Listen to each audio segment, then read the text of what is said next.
Sainteté un jour, sainteté pour toujours. Aujourd'hui, 5e jour de l'octave de Noël, l'Église nous donne de célébrer la Sainte Famille de Nazareth, un modèle de famille à copier qui est constitué de Jésus, de Marie et de Joseph. Je tiens à préciser que le parcours de cette famille n'était pas un long fleuve tranquille. Joseph là-bas qui a sûrement marché comme un fou de jour et de nuit lorsqu'il fuyait le roi Hérode avec Marie et Jésus qu'il devait en même temps protéger. Marie elle-même qui a failli perdre la tête lorsqu'elle cherchait Jésus pendant 3 jours et 3 nuits. Jésus lui-même un casse-tête. Le gars il reste au temple et il ne dit même pas à ses parents que lui va encore rester à Jérusalem. Juste pour ne citer que ces événements. Qu'est-ce que cette famille avait donc de spécial? Comment elle faisait toujours pour s'en sortir? Certes, on dira que c'est quand même la famille du Dieu fait homme. Mais hormis cela, il y avait autre chose. Ils ont choisi de s'aimer et de se sacrifier les uns pour les autres. Et nous alors? Aujourd'hui, que faisons-nous avec nos familles?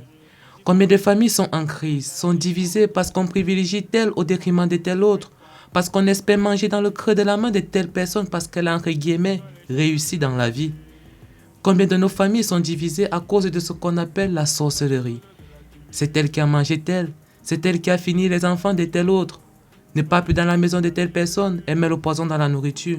Voilà ce que les parents disent aux enfants sur leur oncle, sur leur tante. Je ne dis pas que c'est faux, mais vraiment, on a fait comment pour en arriver là? Les enfants d'un même père, d'une même mère se retrouvent dans les tribunaux pour des questions d'héritage, des questions de terrain. Combien d'entre nous laissent les disputes, les rancunes prendre le dessus? Des parents qui vivent dans une même maison comme le chat et la souris. Dès que l'on voit l'autre subitement changer de pièce, ou on se trouve rapidement une occupation. Des parents qui dorment déjà dans des pièces différentes. L'autre est dans la chambre, l'autre est au salon. Le jour où ils sont même forcés de dormir ensemble, peut-être qu'il y a un invité. Alors ils dorment dans la même chambre. Mais les dos tournés, chacun regarde de son côté. De qui se moque-t-on? On croit qu'on fait à qui? Quand le diable voit tout ça, je suis sûr que le gars est très content, il est fier, il exulte de joie. Il tosse même à notre longue vie dans ce qu'on fait là. Disons-nous bien que si nous avons un problème, un malentendu, une rancune avec quelqu'un, et que nous dormons sans tirer cela au clair, c'est le début de tout ce cycle infernal malsain. Si nous voulons que nos familles soient des lieux de paix et d'amour, il est temps de se poser la vraie question. Sommes-nous prêts à suivre l'exemple de la Sainte Famille, à sacrifier notre ego, à pardonner profondément, à commencer ou alors à recommencer à prier non plus seul mais plutôt en famille?